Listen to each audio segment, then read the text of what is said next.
बिस्मिल्लाहिर्रहमानिर्रहीम, अस्सलाम वालेकुम। लाखों करोड़ों दुरूदो सलाम मोहम्मद मुस्तफ़ा सल्लल्लाहु अलैहि वसल्लम और आले मोहम्मद पर।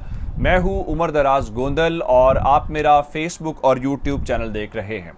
आज की सबसे बड़ी खबर क्या है? अब तक की जो सबसे बड़ी खबर है वो ये है कि कौम ने या ओवरऑल जो रिपोर्ट है वो इमरान खान के हक में आ गई है।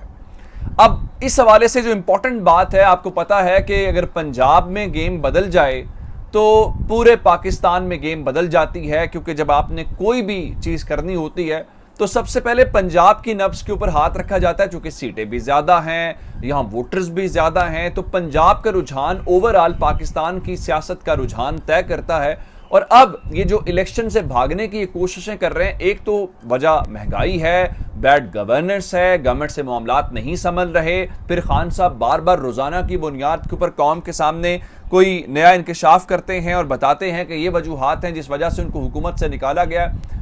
इनसे चीज़ें संभल नहीं रही, हम सब जानते हैं। लेकिन मैंने आपको इससे पहले एक बताया था सर्वे, जिसके अंदर ये हमें मालूम हुआ था कि ये जो महंगाई है वो क्या खान साहब की वजह से है, इस मौजूदा हुकूमत की वजह से है, या लोगों की ज़िंदगी के ऊपर असरात पड़ रहे हैं या नहीं पड़ रहे। अब ज़रा मैं आपको हुकूमत जाने के बाद, इमरान खान की हुकूमत गई है अप्रैल के अंदर, मई और जून, यानी जो ये महीना इस वक्त चल रहा है और जो पिछला महीना ख़त्म हुआ है, इन 2 महीनों के मुतालिक रिपोर्ट है। और ये रिपोर्ट किसी तहरीक इंसाफ वाले ने जारी नहीं की, बल्कि पाकिस्तान का मीडिया जो है इस किस्म की खबरें जारी नहीं करता, आपको इस किस्म की खबरें नहीं बताई जाती जिसमें कोई बात इमरान खान के हक में हो या इस हुकूमत के खिलाफ हो। उसकी वजह यह है कि हुकूमत के खिलाफ बात करेंगे तो वहां से एड्स बंद हो जाएंगे, इमरान खान के हक में बात करेंगे तो इसका मतलब ये होगा कि ताकतवर हल्के वो नाराज हो जाएंगे। तो इसलिए इन खबरों को आवाम तक पहुंचाने से छुपाया भी जाता है, गुरेज भी किया जाता है कि कहीं इमरान खान के जो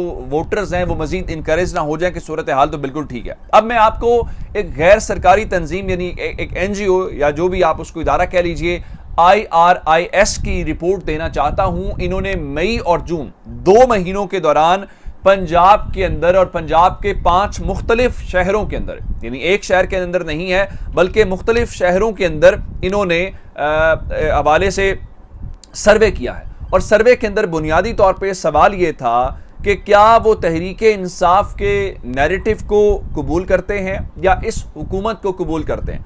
आप हैरान इस बात के ऊपर होंगे कि पंजाब के 5 बड़े शहरों के 52% 52% लोगों ने शहबाज शरीफ की हुकूमत के खिलाफ वोट किया है, यानी एक ओवरवेलमिंग मेजॉरिटी जो है वो शहबाज शरीफ की हुकूमत को तस्लीम करने को तैयार नहीं है। और वो ये समझते हैं कि इमरान खान जो बात कर रहे हैं, तहरीक इंसाफ का जो बयानिया है वो बिल्कुल दुरुस्त है। और इस हुकूमत के हवाले से जाहिर बात है उसके अंदर फिर फैक्टर्स क्या हो सकते हैं। फिर फैक्टर्स, इसका मतलब यह है कि खान साहब जो कंस्पायरेसी की बात कर रहे हैं, खान साहब जो लोकल हैंडलर्स की बात कर रहे हैं, खान साहब जो दीगर मामलात के ऊपर बात कर रहे हैं, वो बातें तो फिर दुरुस्त साबित हुई। इसका मतलब यह है, और जो उनके इसका मतलब यह है कि फिर जो उनके मुकाबले में लोग बात करें, कौम उसको सुनने को बिल्कुल तैयार नहीं है।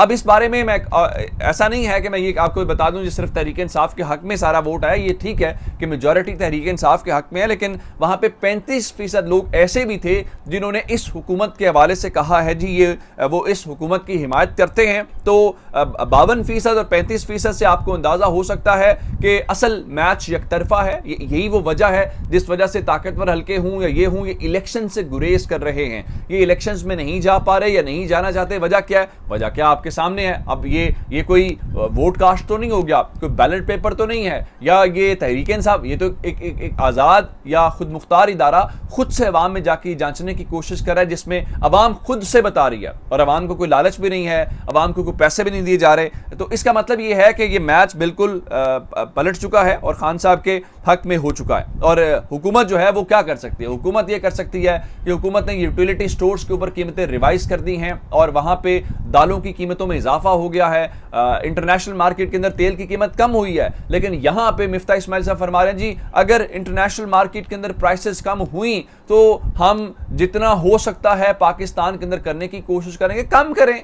जिस तरह मार्केट में ज्यादा होती हैं तो आप पाकिस्तान के अंदर कीमतें बढ़ा देते हैं। फार्मूला तो फिर यही होना चाहिए कि जो कीमतें कम हैं वो उस तरह कम होनी चाहिए। उसके साथ और क्या कर सकते हैं? उसके साथ ये कर सकते हैं कि मुल्क की मुख्तलिफ जो रोड्स हैं, मुख्तलिफ जो कीमती इमलाक हैं, उनको गिरवी रखा गया है। जीटी रोड है, इस्लामाबाद एक्सप्रेस हाईवे है, स्पोर्ट्स कॉम्प्लेक्स है, मकरान हाईवे है, कराची पोर्ट है, उनको गिरवी रख के कर्जे लिए जा रहे हैं। और उसकी वजह यह है कि आपने तकरीबन 2000 अरब रुपए से जायद का इस साल कर्ज लेना है। ये ओवरऑल इनकी सिचुएशन है और ये उसके अंदर ही रहेंगे। अब ये जो जून का महीना खत्म होगा, उसके बाद जुलाई के महीने में असल गेम शुरू होगी। जुलाई के महीने के अंदर जब लोगों की सब्सिडी खत्म हो चुकी होगी, उनके बिजली के बिल्स आएंगे, जब मार्केट के अंदर इस पूरे का पूरा जो इन्होंने बजट पेश किया है, और बजट क्या है अभी तक अंदाजा करें कि आज 13 यानी 2 हफ्ते हो चुके हैं पाकिस्तान का विफाकी बजट कौमी असेंबली में पेश हुए, लेकिन इन 2 हफ्तों के दौरान पाकिस्तान का बजट अप्रूव नहीं हुआ। आपको क्या लगता है? डिबेट हो रही है, डिबेट 15 अरकान करते हैं बजट इजलास के अंदर, टोटल 15 अरकान भी मैंने खुद देखे हैं। वजह क्या है कि वहां पे IMF ने बजट अप्रूव करना है। जो वो बजट अप्रूव करेंगे वो पाकिस्तान के हैंडओवर करेंगे, पाकिस्तान नेशनल असेंबली में लेके जाएगा और नून लीग जो है वो बजट उसको अप्रूव कर देगी। तो ये इस वक्त इनकी सिचुएशन है ऑन ग्राउंड। अब जरा आ जाते हैं इस बात के ऊपर कि हुकूमत जहां पे एक तरफ अपने मैनेजमेंट की वजह से, अपनी गवर्नेंस की वजह से नहीं चल पा रही, वो अलग मसला है। उसके बाद चूंकि एक मिक्स अचार बनाया गया है, एक मुख्तलिफ एक मिक्सचर पार्टीज का खड़ा किया गया है, तो वो मिक्सचर भी खड़ा नहीं हो सकता। जिसकी मिसाल के तौर पे मैं बताना ये चाहता हूं कि अभी तक खैबर पख्तूनख्वा का गवर्नर अपॉइंट नहीं किया जा सका। शाह फरमान को तब्दील हुए कितना अरसा हो गया। अवामी नेशनल पार्टी से आपने कहा था कि आपको गवर्नरशिप देंगे, लेकिन इफ्तिखार अहमद माजरत कर चुके हैं। वजह क्या है? क्लियरेंस नहीं हो रही, एस्टैब्लिशमेंट क्लियर नहीं कर रही। तो जब एस्टैब्लिशमेंट क्लियर नहीं करेगी तो फिर आप क्या करेंगे? फिर आप हीले बहाने करेंगे, फिर आप इस किस्म की चीजें करेंगे। दूसरे नंबर के ऊपर यही सूरत हाल जो है वो हमें कराची के अंदर नजर आती है। नसरीन जलील का नाम आया MKM की तरफ से, लेकिन नसरीन जलील का नाम जो है वो क्लियर एस्टैब्लिशमेंट नहीं कर रही। यहां तक तो बात ठीक है, लेकिन दूसरी जानिब जरदारी साहब ने खुद कहा था कि वो MKM के साथ होने वाले जो मुआहदे हैं, बिलावल और जरदारी साहब खुद उसको हैंडल करेंगे। अब सिचुएशन ये है, कराची के एडमिनिस्ट्रेटर का मामला था, हल नहीं हुआ। अब जरा देखिए, अब इनका बल्दियाती जो एक्ट है उसके ऊपर इन्होंने इत्तेफाक राय करना था।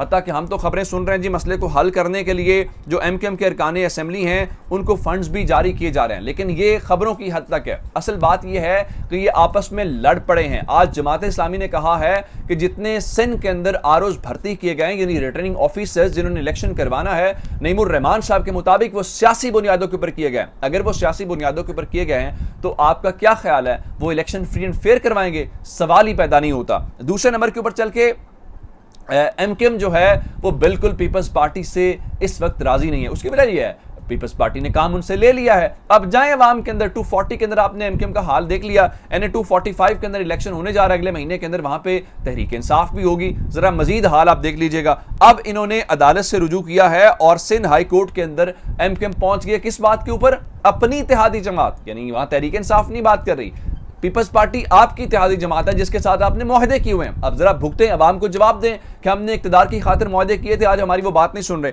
आज उन्होंने ये कहा है कि इलेक्शन कमीशन को इंतखाबात मुलतवी कर देने चाहिए। फरूक नसीम जो MKM का वकील था, दूसरे नंबर के ऊपर उसने कहा कि सिंध लोकल गवर्नमेंट एक्ट तब्दील नहीं होगा तो शफाफ इलेक्शंस नहीं हो सकते। ये उनके मुआहदे का हिस्सा था, लेकिन इसके ऊपर बात नहीं बनी। उसके बाद सिंध हाई कोर्ट ने अब केस की समाअत कल तक मुलतवी कर दी है। उसके बाद अब देखते हैं कि जनाब क्या सूरत हाल बनती है। लेकिन इसका मतलब यह है कि जरदारी साहब ने लारे तो बहुत लगाए, उम्मीदें तो बहुत दिलाई, और MKM को यही लगा कि देखें इमरान खान से फ़ायदे उठा लिए, अब नए घर में जाते हैं फ़ायदे उठाते हैं। लेकिन खान साहब ने तो फिर भी जो बातें की वो पूरी की, ये तो बातें करके भी आपकी बातें नहीं सुन रहे। तो अब MKM वाले अपने वोटर्स को क्या मुंह दिखाएंगे, ये असल उनकी परेशानी है। अपना बहुत सारा ख्याल रखिएगा। खुदा हाफिज़।